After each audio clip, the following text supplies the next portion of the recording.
এতক্ষণ বসেই ছিলাম। আমি ব্যক্তিগত কোনো তাড়াহুড়া করি নাই, দেখাই নাই, কারণ আমি নিজে এটা অনুভব করি যে ছেলেরা এই পুরস্কারটা খুব যত্ন নিয়ে আনেক।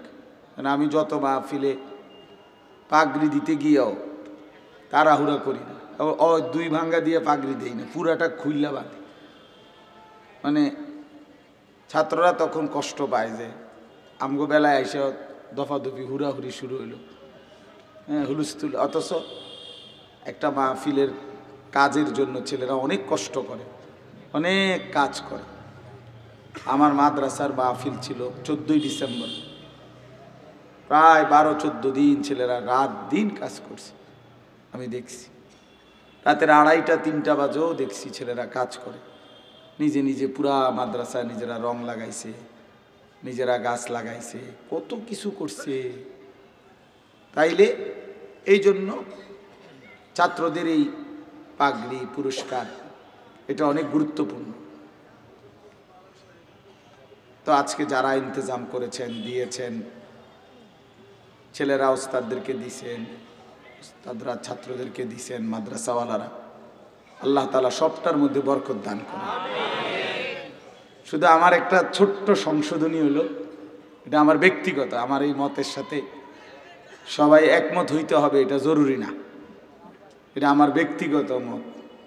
সেটা হলো আসলে যেমন আমার একটা রুমাল দিছে, মনে করেন এটা আমি এখন শীত আছে, এটা আমি পরলে ফায়দা আছে। একটা পাগড়ি দিছে ছাত্রটা, পাগড়ি মাথায় দিলে নামাজে পড়বে, আসা যাওয়ায় তার ফায়দা আছে। একটা বই দিলে ছেলেটা পড়লো, ফায়দা আছে, এটা 2-4 লাইন এটার মধ্যে শিখতে পারবে। এবং আমার ছাত্র জীবনে আমি চৌধুরীপাড়ার ছাত্র, এই যে চৌধুরীপাড়া মাদ্রাসা নূর মসজিদ, ওইখান থেকে দাওরা পাশ করছি।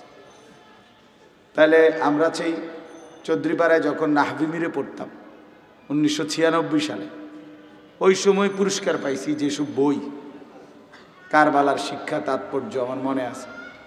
তো ওই বই এখনো আছে।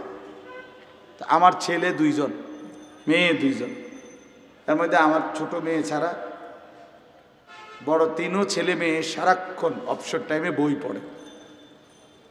যেহেতু বাসায় টেলিভিশন নাই, বড় মোবাইল নাই, তো কি পড়বে, তো বই পড়ে। তাহলে আমার এই সময়ের বইগুলো তারা পড়ে। তারা যেগুলো পুরস্কার পায় এখন, এগুলো আমরা অনেক সময় দেখি, পড়ি। কিছুদিন আগে আমি তাফসিরে তাওজিহুল কোরআন প্রথম খণ্ড বাংলা অনুবাদ আমার দরকার, মানে আমার বড় ছেলে বলতেছে, আব্বু, মানে আমার ছেলে যখন হাফেজ হয়েছে তখন এক সেট তাওজিহুল কোরআন 3 খণ্ড বাংলা অনুবাদ, খুব সুন্দর। বর্তমান বাংলাদেশে বাংলা ভাষার সবচেয়ে চমৎকার কোরআনের তর্জমা, অসাধারণ, আপনারাও পড়তে পারেন। তো ওইটা আমার দরকার। তাই ছেলে আমার বলতেছে, আব্বু, আমার যে পুরস্কার পাইছি ওইটা দেই। তাই না আব্বা, ঠিক আছে দাও। তাহলে আমি তারটা পড়ছি। আমার বলার উদ্দেশ্য হলো এই যে প্রজন্মের পর প্রজন্ম বই পড়লো, কিছু জানলো, কিছু শিখলো, কিন্তু এই ক্রেস্ট দ্বারা ফায়দাটা কি? মানে যারা যারা ক্রেস্ট পাইল, ওনারা কি করবে এটা দিয়ে? এটা সুবাইয়া খাবে না ভিজাইয়া খাবে না? এটার দ্বারা মানে আমি ব্যক্তিগত মত হইল, এটার দ্বারা আমি 2 পয়সার কোনো ফায়দা দেখি না, উপকারিতা দেখি না। এ বেচারা এটা গায়েও দিতে পারলো না, পড়তেও পারলো না, কিছুই হলো না এটার দ্বারা।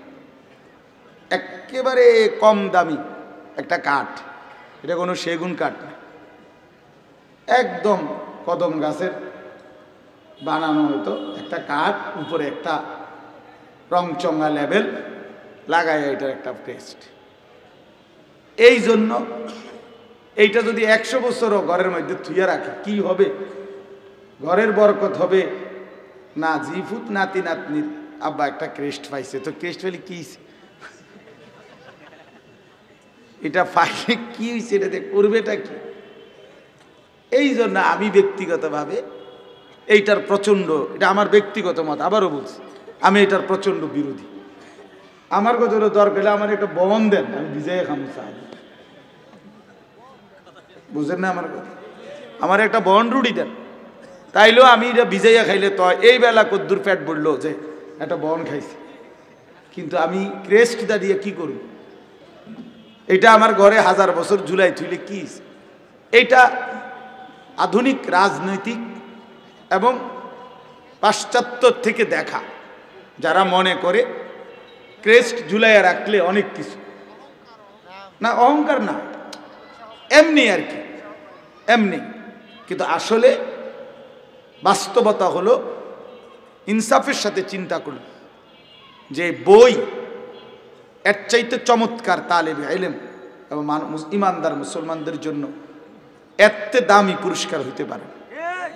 এজন্য আমার এটা প্রস্তাব আপনাদের কাছে, ভবিষ্যতে ইনশাআল্লাহ আল্লাহ চাহে তো সুন্দর বই হাদিয়া দিয়ে ছাত্রদের উপযোগী, মেহমানদের উপযোগী, তাইলে দেখা যাবে এতে আমাদের মাদ্রাসা তো আমরা এই বছরও এগুলো রুমাল, পাগড়ি এগুলোও দিছি সুন্দর মাদের জন্য, বাবাদের জন্য, হাফেজ ছাত্রদের, অভিভাবকদের জন্য পুরস্কার হিসেবে বই, লুঙ্গি, পাঞ্জাবির কাপড় ইত্যাদি ইত্যাদি দিছি।